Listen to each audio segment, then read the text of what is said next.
It's where I decide to go on YouTube, choose a particular subject, or later down the road, you guys get to choose the subject, and basically, I go on a YouTube rabbit hole, give you honest reaction, and I might even have some knowledge in whatever subject that we're talking about.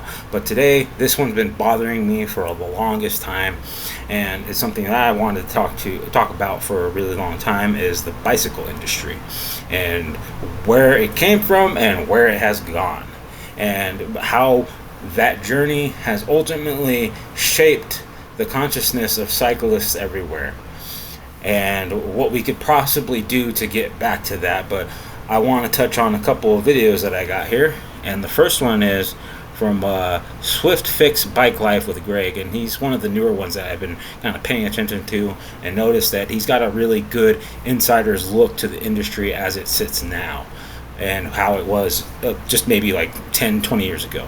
So let's get into that.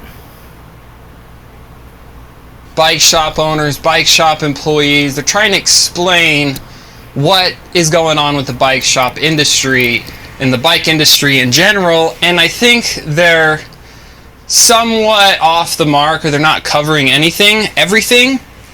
So I think what I will start with is, why did I start this bike shop? I started this bike shop in 2017 after working in shops for like 5-6 years before that. And the problems in 2017 that made me want to run this type of bike shop where I'm not dependent on bike sales is, one, that's the noticeable shift for sure, since everything's priced within the thousands of dollars range. Everything has shifted to either used or solely focused on bicycle service. The margins, when I started working in shops, the margins on a bike were almost 50% margins. So if a bike shop bought a bike for 11, that makes sense. MSRP markup from like since the beginning of the 70s or something like that was always 56% of the actual amount of money it takes to make that product and get it there. So the total of coming up with the idea of the product, making the product, the iterations and the final cut, and then to marketing and sales and all that stuff, all that to that one unit, you put 56%, and that's how you get your profit. That's how you get, at least for selling things, that's how you make some decent money. So at least that's the theory behind it. So 50% sounds correct. $100, they'd be able to sell that bike for $2,000. Okay, so almost keystone markup on the margins. And every year I worked in a bike shop, the pro deals got a smaller, the wholesale got smaller when I was ordering in product. Every year it seemed like it just went down a percentage point or two. And at that point, the margins on bikes were like 30-35%. And I'm like, this is not sustainable to keep their overhead. So the margins were deteriorating. And also, I was working at a Specialized shop in 2014, 2015.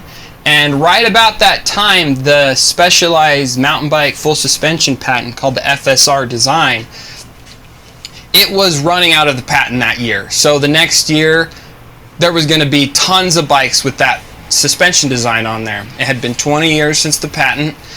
You get 20 years to capitalize on your idea, and then it's open to the marketplace. And we were doing some sales training, and I was talking to the Specialized rep, and I just asked him, I was like, what's the plan for when the FSR becomes out of patent? And he just looked at me like I asked the wrong question. I'm not a good employee. I probably did ask the wrong question. And that right there is like one of the few things that the bicycle industry is getting wrong, is they've accepted the corporate attitude and mindset when it comes to making profits or making product or selling product to people. They drifted far away into the corporate mindset a little too hard, and that's why we're kind of in the shit we're in now. $1,000 bikes is very common and crazy. But I also saw DW Link, VPP, so all the good suspension designs were going out of patent soon. And that meant before 2016, you could not buy a good bike, a good full suspension bike off the internet. There was one like direct to consumer website, one main one. It was called. I remember before around 2015, like he's saying, 2014. The best I would see is a few nuke proofs that have been sitting around or have been used for at least 5 years or more. Outside of that, the best you're getting is Walmart bikes or something old from like the 80s, a vintage mountain bike, if you will. Other than that, he's completely right. As soon as that patent ended, the market got flooded with all these types of bikes and everything, and maybe that as well contributed to the inflation of bikes in general. So Bikes Direct, I think they're still around, and their full suspension designs were complete garbage. So the patent on the design for the suspension to work properly, you couldn't just order from China a nice full suspension bike and sell it in the US. There's patent laws. So those patent laws were going out, and I was like, okay, so once these patent laws come out, people are going to be able to buy a good bike online for cheaper. So I was concerned about that, and right about then, 2017, YAT popped up, and they basically, it's a specialized 4-bar FSR suspension out of patent, and those bikes rip, they do great. And yeah, so the direct-to-consumers sales were off to the races at that point. So I'm talking about pre-COVID issues now. So you've got lower margins, you've got competing online sales coming in, and that was before COVID. And just those two made me think, I don't want to try to sell bikes. I just want to fix bikes. COVID happens. What happened with COVID? First thing, the price of property almost doubled in my area and doubled in a lot of areas. So if you're running a business in a rental, if you're renting a strip mall, or you own the property your bike shop sits on, instead of it being worth $500,000, it's worth $1 million. So that changes the game. That changes the game for the person who has to rent. That person who owns the property has to basically double your rent for the foreseeable future. Next time it's up for lease or renewal, your rent's getting doubled. If you own that property, you got to make a decision. So before, you had a $500,000 property or whatever, and you're running a bike shop out of it, and the bike shop's making $100,000 a year or whatever. Now that retail space you own is now worth $1 million. Okay, so what's the better decision? To keep that? He's going into a lot of specifics and details, but basically what he's getting around to is, like, with the advent of internet pre-COVID, slight inflation on the housing and then the commercial property market is what gave the initial steps for all this to happen. Can't blame the internet solely. Can't blame general, like, professional expenses for the business.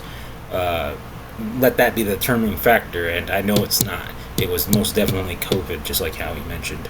At retail space for $1 million and run a bike shop out of it that isn't even making money the last few years? Or is the wise decision to sell off that bike shop, sell off that property, take that $1 million, put it into the bank, put it into a CD investment, and get 6% back every year with no worry whatsoever that you're going to lose your money? So the price of doing business has gone up. So you have to basically justify making double the money, because your expenses, even if you own your store, that money you have in your store could be better spent elsewhere right now. So a lot of bike shops, you're like, well, why are they closing? Why is this huge brand closing? Why is this distributor closing?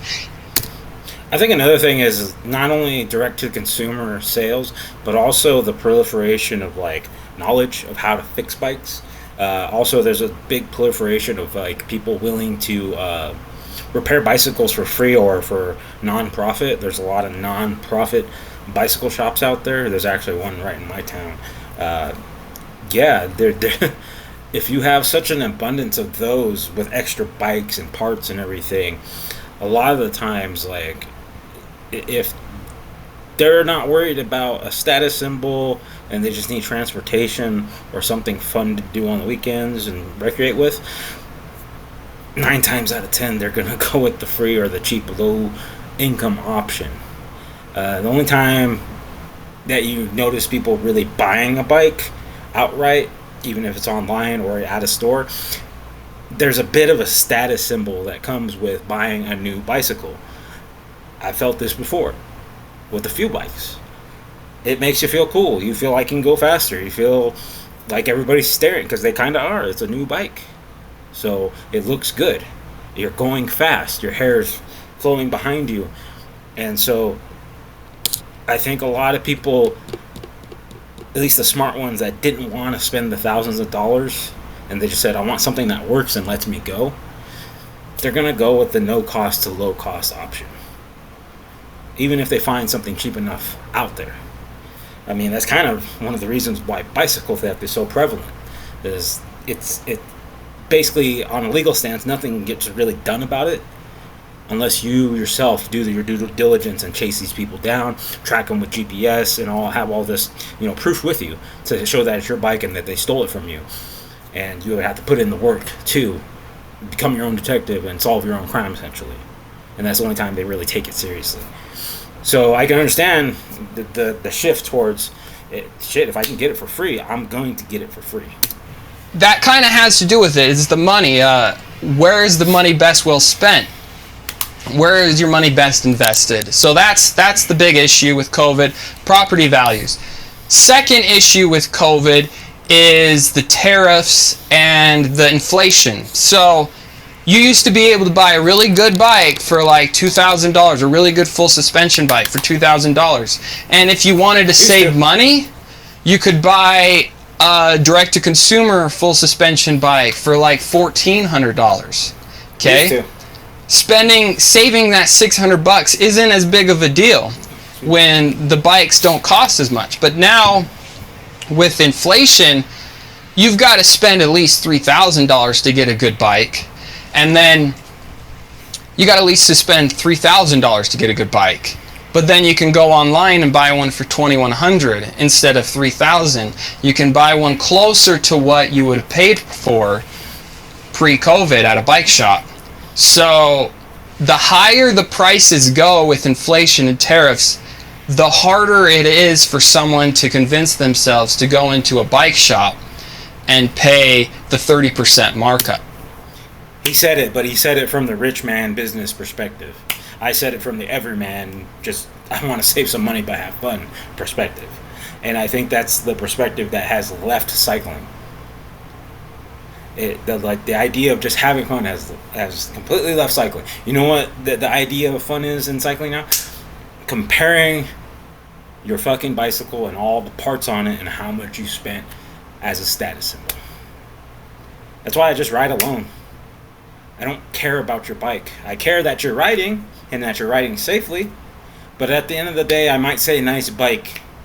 And it probably is. But that doesn't mean I'm fawning over it or want to steal it from you or anything like that. I'm just glad you have a bicycle to go have fun with. If it's fancy, then that's a bonus. But it's not necessary. And it feels like that bonus part has become a necessity to become a cyclist, especially if you want to cycle with other people. And a lot of other people kind of, unfortunately and stupidly, judge you by your bike. So, where the 30% markup wasn't as hard for a consumer to do. Alright, so you've got all those issues. You've got out of patent, great suspension. You've got your retail space is worth twice as much. Are you going to keep fixing bikes for $50,000 a year, or are you going to sell your $1 million storefront and make what's 6% of $1 million? $60,000? Are you going to make $60,000 just with it sitting in the bank? Are you going to be able to convince a consumer not to buy online at 21 and go to you for $3,000 for the exact same parts on the bike? just a different name on the sticker. So it's a hard sell for bike shops. It's a hard sell for distributors. You've got, I'm simplisting it, but you got Alibaba, you've got stuff coming in straight from China at not a retail markup, straight to the consumer. So you have all these issues. People want bike shops to stay in business. I want bike shops to stay in business. But for me, I was 27. I didn't have money to waste on something I didn't really know was going to work out. And I looked at opening up a storefront in 2017 after I did the mobile bike shop for a year. And it was I just didn't see how I could make it work. Seems like to make it work, you either have to be huge or be tiny. And this is going to get into my second rant. What is the industry going to do in response to the pressures? First option is, and that's the option I think is the best that I took, you scale down to one-man, two-man operation or two-person operation. You get a tiny storefront, you focus on service. Luckily, if you work hard, you can make about $40 an hour once all your expenses are paid. If you work hard, you can make a decent amount of money, not a lot. I'm never going to be able to grow this business. But I mean, I make enough that I can buy my bikes, I can go on a vacation or two a year. So you can scale down, keep your expenses super low. I think the one optimistic thing that we can look forward to in the bicycle industry is that when the crash happens, it'll happen. But when the crash happens, when everybody just flat out refuses to pay $1,000+ for a bicycle of any type of bicycling, whether it be mountain or road, once we hit that point, I think that we'll see a resurgence in bicycle shops, but it will definitely be focused on service and customer service rather than elitism and just hawking parts at you, because that's kind of commonplace in most bicycle shops, especially the ones that are brick and mortar that still try to sell bicycles to get by. Go into the worst side of town, open up a bike shop where it's super cheap. Scale down. You could focus on e-bike stuff. If you want to risk your shop getting burned down, if you're renting it, I mean, who cares? What else is the bike industry doing? Another way to go about it is you can run more of a non-profit, used type communal bike shop, and I think that should be picking up. Sell used bikes, operate as a non-profit, bring in new bikes when they're asked for, try to get people to volunteer to fix bikes, keep it super low cost. Maybe everyone there is it's a passion project. Everyone's there just working part-time. To have third route, which I am very frustrated with and I'm really disappointed with, and that's the route of conspicuous consumption. So the bikes have gotten good. Everything's out of patent, So how do you convince someone to spend more money at a bike shop versus just buying something online? I kind of think it's a little. There's been a fly. Now we're getting into the manipulations point, because when I was young, when I was 20, 21, I would spend over half my paycheck on a new bike. I had to have the new Ibis Mojo SL. I had to have the new Ibis Ripley. And I really felt like I had to have it because every bike that came out was so much better than the bikes that were out the year before. You got through axles, you got better disc brakes, you got better suspension. Everything every year was getting better. So it was easy for me to shell out that money because I want to have the best ride possible. And after COVID, around 2019, I ride the new bikes, I ride the 2019 year bikes. There's really not an improvement. And if there is and the law of diminishing returns occurs yet again. Doesn't matter the industry, the person, whatever the hell the experience is or what you're doing. If you keep doing the same thing over and over, it's never going to be as exciting as the first time around. It's just like smoking weed or drinking beer or having your first cigarette for the first fucking time. And that's where a part of the cycling industry failed.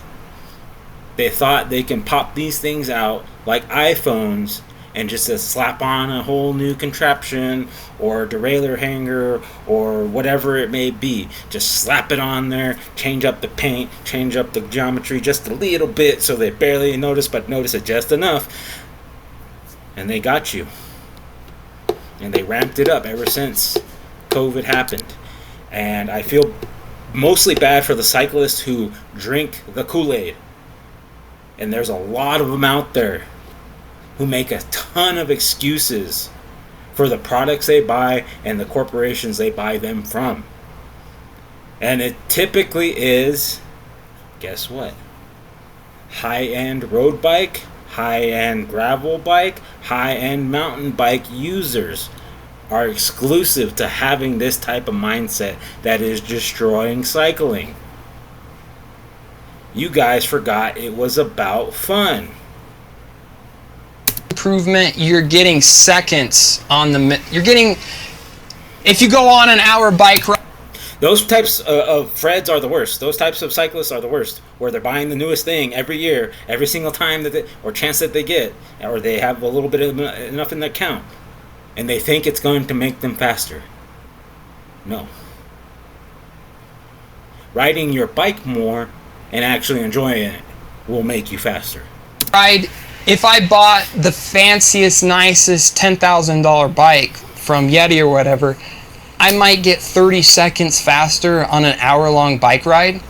The advantages are just not there to spend the money. So I'm seeing, like Specialized, they dropped a $22,000 e-bike with a special paint job and all this fancy stuff. And when I saw that in the news release, I'm like, this is like...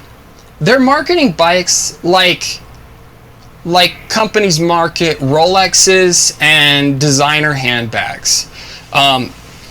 If you want more of that corporate mindset leaching into the industry and destroying it. The best bike possible, it's probably not a Specialized Levo.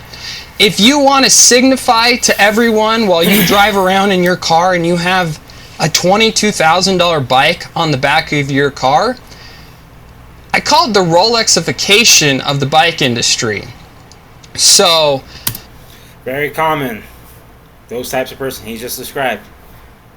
Weekend warriors.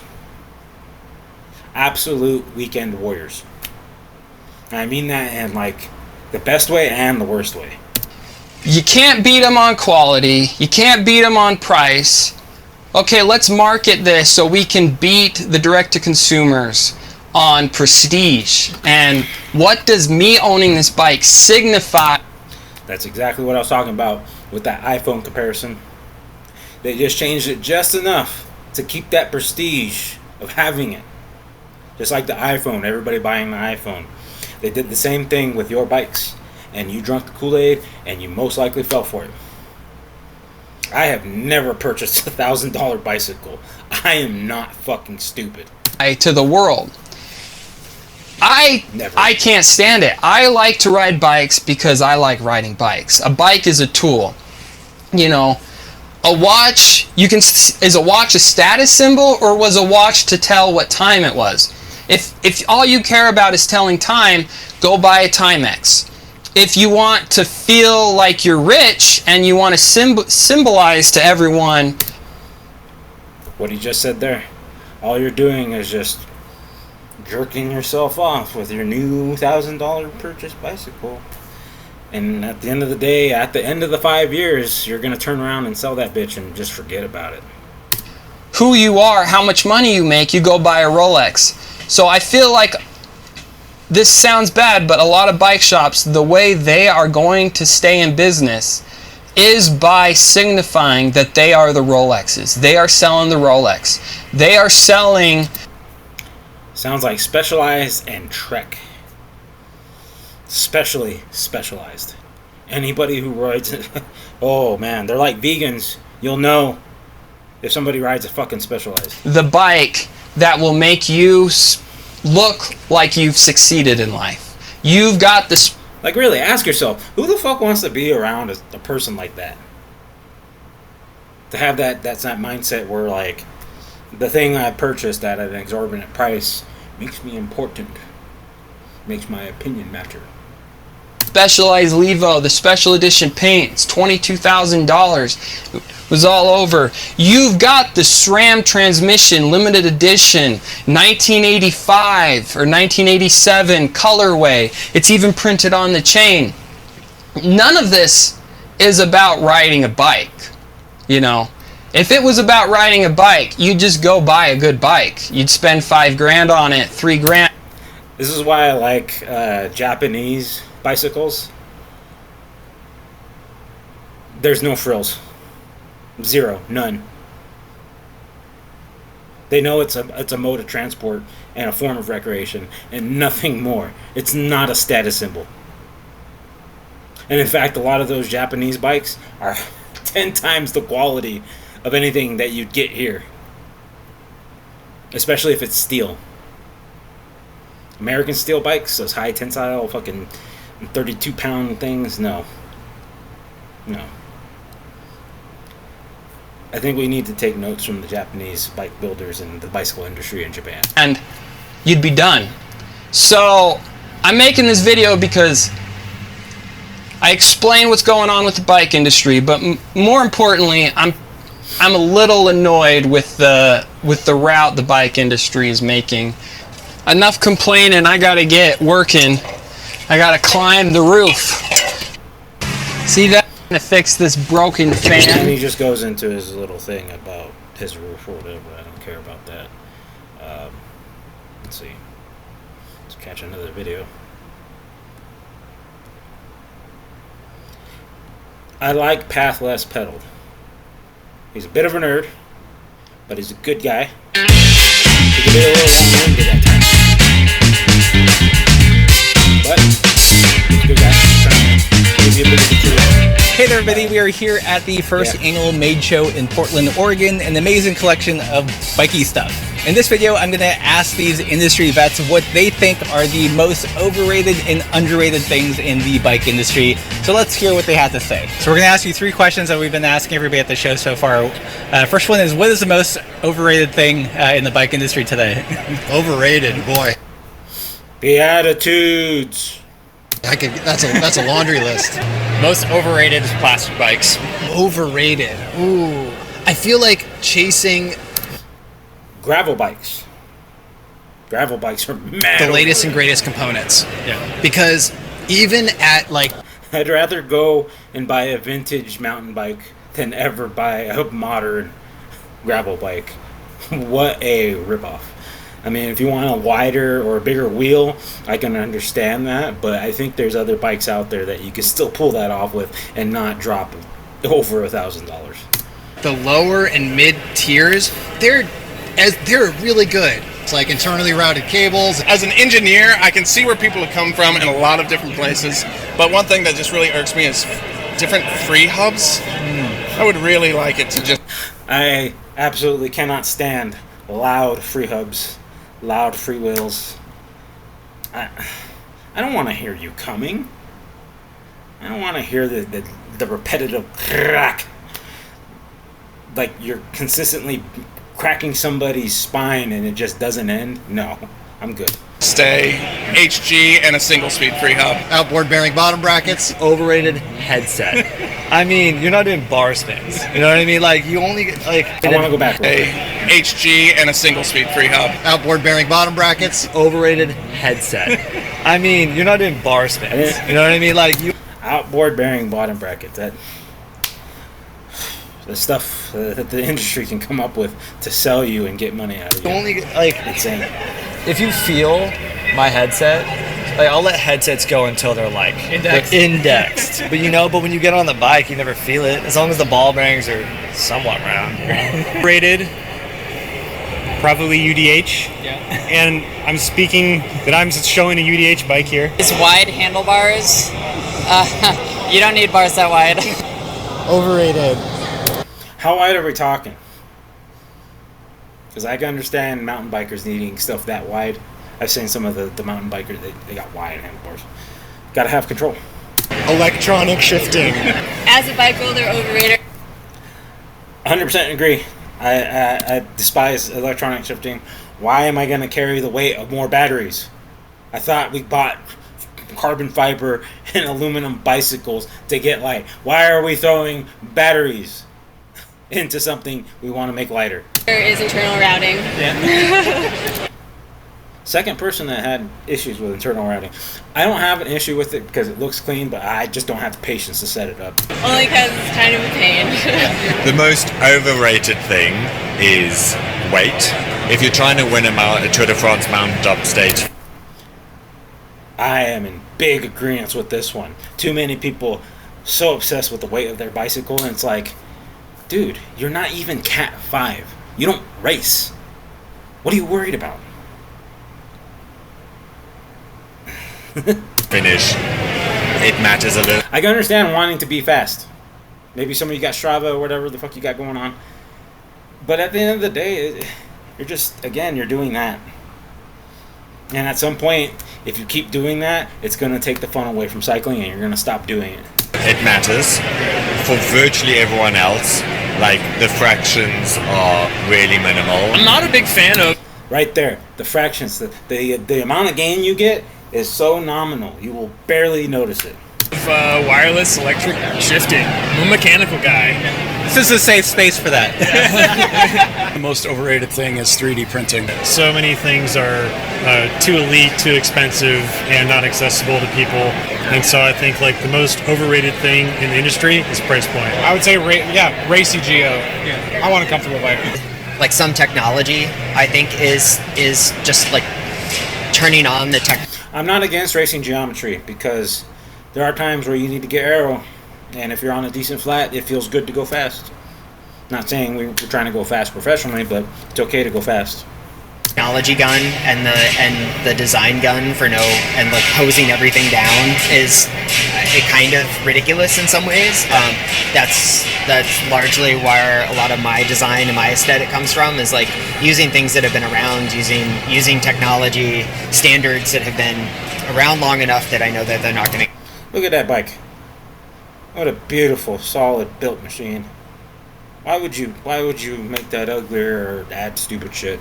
I don't understand. Go away? You know, gravel bikes, I will say, are overrated. Yeah, I think, because I work at a Rofist on that one, man. Bike shop, and so every person coming in the door is looking for a gravel bike, which tends to boil down to a hybrid bike. It does it all. That's what you need. Again, Burrowfist at the fuck out of that. You're looking for a hybrid bike. You're looking for an old school mountain bike. That's all you're looking for. So it's a hybrid bike. Most bikes over 35 mil tires are gravel bikes. I'm going to go really out on a limb here and say... I agree with him. Once you cross that 35 millimeter width on your tire and you deflate a little bit, oh man, you feel so much more comfortable on gravel. If you try 32s or below, like, yeah, you can make it through, but you're not going to be comfortable. You're gonna be pinching pennies if you know what I mean. In tubeless tires. Really? I don't know. Some of my bikes are tubeless, but like some of them aren't, and they're fine, you know? Another big thing they got you, you're still buying tubes. And you have a tubeless setup. You have to get a TPU tube just in case something malfunctions or you get a clog because you were too lazy to clean out the old fucking sealant in your system. Now you have to use a tube. Oh? Double-decker bars. Double-decker bars. Dropper posts, I could go on and on. All this stuff is just, I think people are just trying to make the bike way more complicated than it needs to be, and losing sight of the simplicity of why we're riding bikes in the first place. Like anything else, I feel like just get a motorcycle. Hey guys, sorry for the interruption. If you guys are enjoying this video so far, please consider supporting the channel by joining us on maybe another time. And I'm sorry, I'm links not below. I would say it's an underrated thing on bike. I would say the opposite of gear acquisition and spending your money on trips, going interesting places is far more rewarding in a lot of ways than like new handlebars or something like that. I agree with that completely. If you have a perfectly good working bike and you're tired of being around the same scenery, throw the money down and take a bus or a trip or something and do a quick overnight or weekend somewhere cheap and get out and see something different. Because, there's a monotony in seeing the same old trail or same old streets after a while. When I start posting some cycling videos, I have a free flow style, I guess you would call it. I'd ride fixed gear, so a lot of the times, like, if I get bored with the same rides that I've done, or I just can't come up with a route that would interest me, I throw myself to the wolves, essentially, and I cannot stop. Not like Quicksilver or Premium Rush type stop where I'm going to put myself in danger. No. If I come up to a red light and there's no crossing traffic, I'll blow right through it. If there is crossing traffic, then I will go onto the sidewalk, or the whole point is I can't stop. And if I do come to a situation where it's going to force me to come to a full stop, I need to find another route, whether taking the street or the sidewalks or whatever it may be, a parking lot, a dirt lot, and reroute around it so I don't stop. The whole idea is that you don't stop, and it keeps you on your toes, not only for traffic and pedestrians, but for any objects or any just situation or experience that comes up and messes up your route. Because a lot of times cyclists will stop and lose momentum, and sometimes it messes with people. For me, it's exciting when I cycle that way. So when I get to posting some cycling videos, you'll see that. I think front racks. I think Pasenstow racks actually are the most underrated. Everyone loves them, but they deserve all the love they can get. Maybe flat pedals. It really changed my riding, switching from clips to flats. So how so? Brofist. Flats are great. If you got good shoes to go with the flats, like I rock straps because I got a fix here, so. I think I rode more just like to commute and get on my bike because it wasn't like an extra thing to put on bike shoes, and also just trail riding. I felt a lot more confident and playful making that switch. End of the spectrum, what do you think is the most underrated piece of bike tech? Underrated piece of bike tech. I hate to just be a broken record with the square taper bottom bracket. The lowly square taper bottom bracket. Yeah, it's all hidden inside the frame. I got a narrow Q a narrow Q with a good chain line. The front derailleur, why not? Let's say the front derailleur. Is the dynamo and the use of the dynamo. I think that is really kind of one of those things that I feel like all bikes should have the dynamo, just for the pure fact that bike is moving, you have lights, you're safer.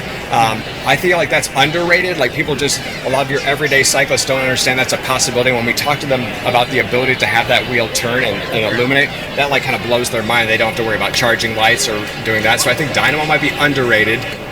I think custom. Yeah. I think there's so many amazing makers out there who can make something that fits you perfectly, because no one person is a small, medium, large. I think the most underrated thing in the bike industry, and this is changing more all the time, is that they all got some good ones. I don't have any particular opinions on custom because, it might be more expensive, but for some people, that works. They need that. The other guy was going off on square tapers and front derailleurs and such, and front derailleur is definitely underrated. Is definitely underrated in my opinion. Who gives a rip what's comfortable for a professional athlete? That is so irrelevant to all of our cycling, and obviously this is something that has been, preached by certain folks forever, so this is nothing new, but I'm so stoked to see practical bikes become the cool bike. Right. Like the bike packing bike with sweat back bars that you put stuff on is now a cool bike. Right. I think that it's on the rise, but it's smaller wheel diameters. Okay. I think that if you are just looking at a fad for a wheel, you want a 29er or you want the 27.5, and you're not, especially as we're at a handbuilt bike show as a frame builder, there are so many really cool configurations of wheels that really make sense depending on what you're building. So the Japanese bike builders I was talk to you about, Tokyo Bike, they got bikes with 26-inch wheels, and man, can they fit some racks? Can they fit some stuff on it? If you're just after a 29er because you want a 29er, I think you're missing the point. Silver parts. Well, I don't know. I mean, like this bike, I mean, they're coming back. For a long time, they were kind of left in the dust, so it's good to see. I love silver parts. Underrated, for sure. Baskets. Baskets are totally underrated. Yeah, ironically, like, I don't have any basket bikes here. I have a boot. They're pretty useful. I think people don't use them enough. Get the backpack off your back. A bike that I built for myself in the PDW booth called Cupcake. It's pink and white with brown frosting. And yeah, I love that bike. It's like flat pedals and baskets, and I mean, I think just like bikes that are versatile. Underrated, the single speed. So we are diehard single speeders. Like all of us at the shop, it's what we ride. Most of our ambassadors are doing. I love my single speeds. Simple, easy to fix. No fuss, no muss. These amazing ultra race rides, the Triple Crown, things like that, all single speed. So all of our bikes, while they're designed for gears, they all have the ability to do that too. That's very intentional. So single speed, still underrated. Underrated. Steel forks. The fixed gear bike. Super clean, really fun. Simple. Underrated is a cable actuated drivetrain. Of course, I'm speaking from having a wireless one on here, but like there's reason for that. It's pretty frustrating that you can't get the highest end drivetrains in mechanically actuated levers. Same thing with with brake levers. I'd love to run my clampers, but I can't with a lot, and that's also part of the reason why I'm doing something like this. Underrated is steel. Steel is amazing material. I still think it gives the best ride quality, and the range of materials we have to choose from still make it the best material for custom bikes. We can tailor the material to the rider in a way that you can't do with any other material. Honestly, you. Oh, that's so nice. Plus pedals. Seriously, like I don't feel that you guys get the like. Completely right. This guy is super underrated. He's got a great channel. Like I said, he could be a little long-winded at times, but he gets to the point, and he makes a good point a lot of the time. So I think the pathless pedaled is integral to those who are not of the racing crowd. He likes to call it party pace. Whatever, man. I just ride my bike. I'm not trying to race. So the other one I really want to touch on is GCN, because they're they're bad for maintaining that mindset of like you need the most expensive bike. Only just now, within the past 6 months, have they actually made an effort and made videos tailored towards buying and making your own and building your own bicycle at a decent price.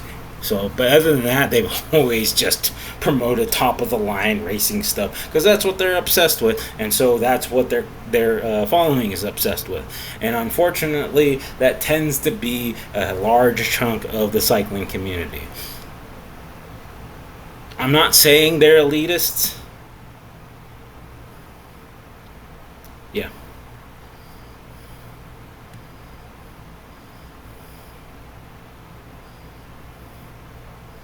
Welcome to the GCN Tech Show. The bike industry has got it all wrong. We're going to explain why. And in Hot Tech this week, we've got news from Canyon, we've got a custom Zwift bike, we've got some crazy pedals, plus, of course... Just the disingenuous nature of how he said that, you can tell he has a bit of elitism still in him. Comments of the week, and the Bike Vault. Right, let's do this. Look at that smoking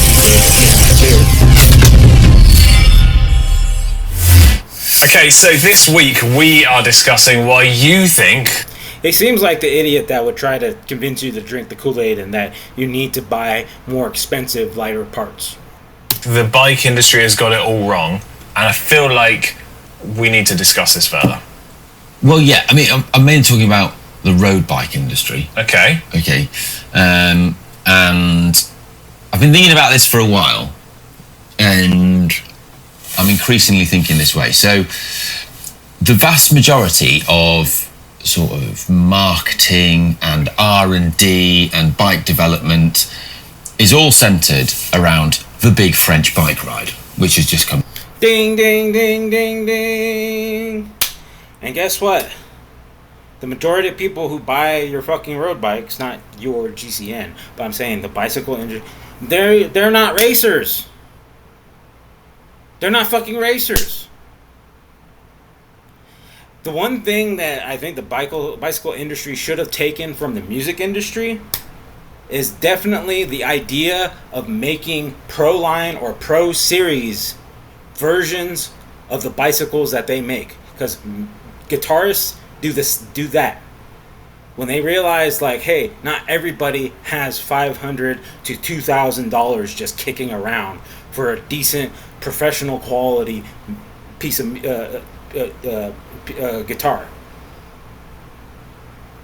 In fact, they figured out around $200 to $300 is the sweet spot for beginners. Maybe even $100. Then, when you get serious about it, and you go into a Guitar Center or wherever your music store is, you start figuring out there's entry-level versions of everything that is professional. Why doesn't cycling do this? To a close. Yeah. Okay. Well, the women's race still won't go. Not everybody's a professional cyclist. Just like whenever somebody buys a guitar, doesn't mean they're a virtuoso. So why are you giving people prices like they are? Okay. Yeah. But it's all about the Tour de France, okay? And it's all about the bikes that are raced at the Tour de France. It's all about racing and aerodynamics, which is, let's be clear here, like the Formula One of cycling. Yeah, 100%. You know, it's like that top echelon. Yeah. And it's all about, race and It kind of doesn't matter when, like, everybody's literally been doping until they caught the one idiot that got caught, Lance Armstrong. And that was like in the early 2000s.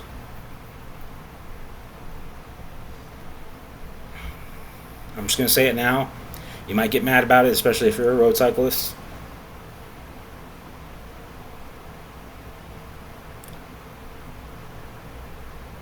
But cycling as a sport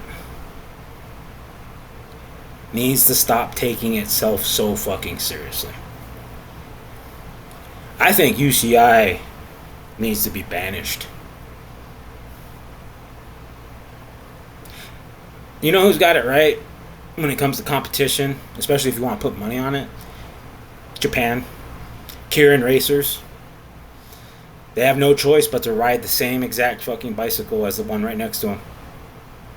We don't get that out of professional cycling. We might have a baseline of what you can have on your bicycle and what weight is acceptable, but at the end of the day, there's too many options to mechanically dope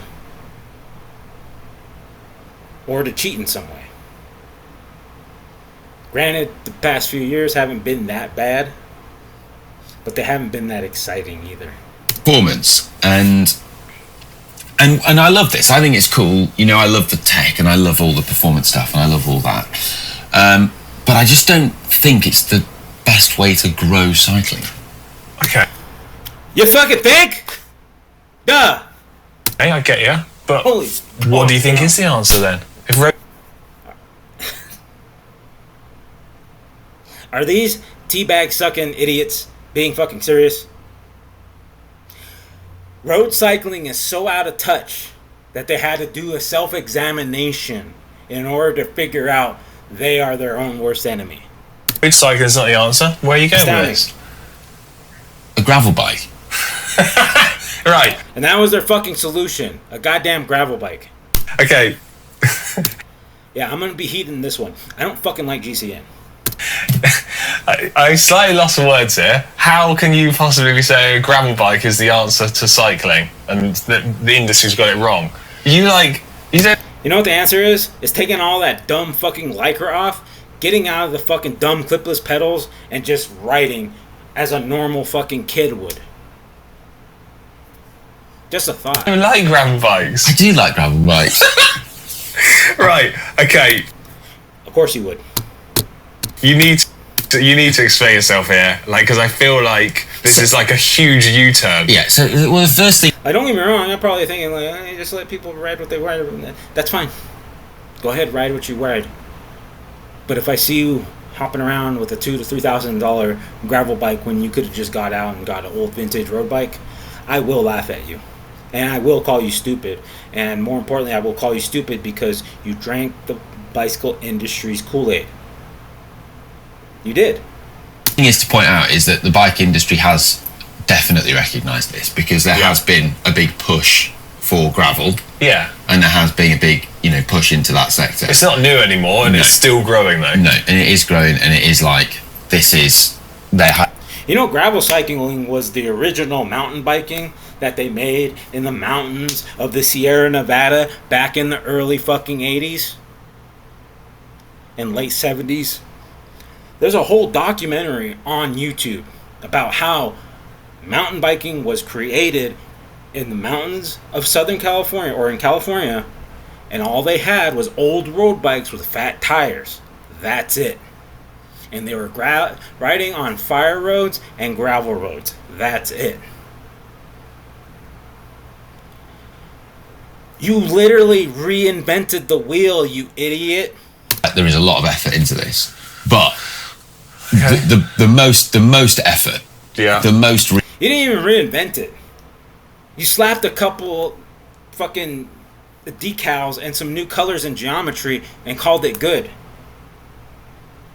And the sad part is, people drank the Kool-Aid. Resource is definitely, if you look at the biggest brands, is still put into the bike that Tadej Pogacar's riding, the bike that is the Tour de France thing. That's when the Be honest with yourself. Is this really exciting to watch? Serious. Is that exciting? To stand out there on a hairpin turn on the middle of a fucking mountain, 4,000 feet up from sea level, cheering with a bunch of other fucking idiots, where you only get to see the peloton zoom by in a 5-minute period, and nothing else. You literally have to get in your car. All these people right here you see on the sides have to get in their car, either go home and watch the rest of the race, or go to another part of the race, not on the road that the race is actually on, but go around and actually get to like the finish line or wherever else they want to spectate at.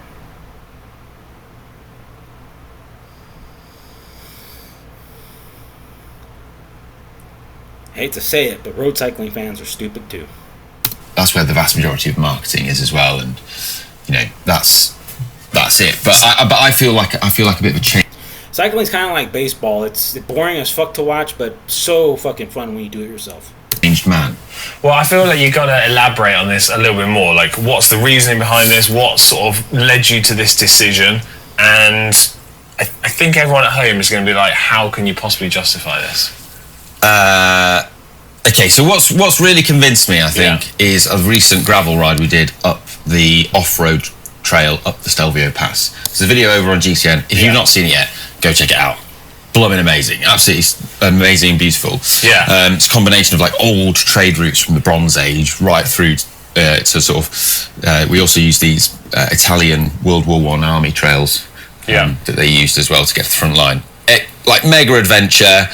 It's exploration. It's wilderness. It's freedom. I watched the video and it's super inspirational, and it made me immediately message you and be like, I want to go there. He sounds exactly like a weekend warrior. That's it. That's a good litmus test. You get to ride in low. Even though he is a professional cyclist, I'm not 100% sure what his background is, but he's somebody that obviously is lucky enough to cycle and be around bikes for their career or for their job. Those are amazing places. Yeah. So if you're like, I want to ride there, then it must be a good, cool place, right? Yeah, it's cool. And I think that when I look at like other sports and other activities that are out there that are really, really popular, there isn't this emphasis on top-end performance and competition like you have in the Tour de France and like you have in cycling. Yeah. So you're not marketed products in that way. And we even get this even still with gravel. Yeah. So, if you, for example, look at something like, hiking is really accessible, Yeah. or climbing, it's not. Okay, you have like speed climbers and stuff, but That's not the seen as marketing like, drive, is it? No, it's like you don't go for a hike up a mountain and go like, oh, get the Strava on, let's see how quickly we can get to the top and see if we can get the KOM. You just go out and enjoy it and have a great. Because you're strictly a cyclist, you wouldn't know that trail running's a thing, and competitive trail running is fucking huge. Again, more of the stupidity that it becomes blaringly obvious, especially when you start talking to road cyclists. No doubt. Same if you go skiing. Obviously, there is ski racing and there's the performance side of that sport. But most people who go skiing are just going out and participating and getting outside and enjoying it and having fun. Yeah, hiking equipment isn't marketed with like a speed hiker. It's go outside, explore, have a sense of adventure. No, and as a result, that's another. But I'm glad he's getting it. Some of the issue is some people don't want to be fast. They just want to ride a bicycle. That's it. By introducing this element of like performance, you're again increasing the barrier to entry to the sport. You're making it more intimidating for people. Yeah, okay. You feel you have to be at a certain level, and whereas the idea of just going outside for an adventure. You see how fucking mad he got? You see his little reaction to that? That was mad. Like, what the fuck, man? Like, not everything needs to be geared towards speed and performance. And you saw him react to him saying that. Being outside and making something more accessible. They're just intimidating people. Yeah, okay. You feel you have to be at a certain level. And See, whereas he didn't like just hearing the that. idea of just He didn't going fucking like hearing outside across the for an arms. adventure and being outside That's and number one indicator making something of more somebody accessible, standing their ground on I their think is a lot opinion. more appealing as well Across to their a arms. much broader church of people. This isn't a new concept, right? Like, people have been saying this about gravel bikes for a while now. I feel like you're maybe late to the party. They have. I mean, but there's a comment under that video from Burr Caster. I'll read it here. It says, this video clearly shows why gravel blew up. No cars, spectacular nature, light bikes. You can do it with a cross-country bike, but weight does matter. And even budget gravel bikes are pretty good for this. I love this video. I fell in love with gravel because of GCN. The Iceland video years back. I think that's the one that sided with Neil Donahue. Right. And yeah, and like, I think that like gravel, is like, we're talking about participation, a sense of adventure, but gravel is still gravel racing. That's like still a massive part of it. I mean, did you not see Unbound? Yeah, no, and that was great. But this is my point. Is it's like even cycling does this thing where even when they've created this thing of gravel, right? And initially, the people involved were probably thinking exactly along the lines of what we're talking about here. Yeah. About it being just go outside, explore, get out your front door, go for an adventure. Yeah. But then we turn it into a race. That's because of people like me and you that are super losers. I know. And we just turn it into Unbound, which is also great. Like, I love everything. I love all of that stuff. Okay. I love the gravel racing thing. I think it's really cool. Yeah. But again, then You know what I noticed at least does the best for myself when it comes to like getting into the habit of like going on a bike ride and all you think about is getting to your destination as fast as you can, or whatever time you can do it in, and then getting back. And what I've figured out and what I call adventure cycling allows me to ride at any pace I feel comfortable with, make any stop I feel comfortable with or want to do. So a lot of the times I end up exploring things off the side of my local bike trail by taking a couple hundred feet walk, with my bicycle. Yeah, I gotta lug it over my shoulder, but that's kind of lends to the sense of adventure of what I'm doing anyways. And I want to explore what's outside, not just on a bicycle. I think it's important to, every once in a while, just get the fuck off the thing, stare at it and admire it, lock it up before you go look at the fauna and flora all around you. I like having quiet, peaceful time by the river or connecting with Mother Earth by grounding onto the earth and meditating on a nice patch of grass. I think a lot of the side quest out of cycling has been completely ripped out, and it's fully and mostly focused on just being fast and racing. That's it. And when you do that and you put nothing but pure competition into something that should naturally be fun, it's no longer fun. The emphasis of all the gravel marketing now, and all of the. I am going to cut it here, only because it is getting kind of dark from outside, and I was relying on the light to kind of show me, and that's kind of going away now. So I'm going to hang it up for just right now, and we might go into the front and continue there. So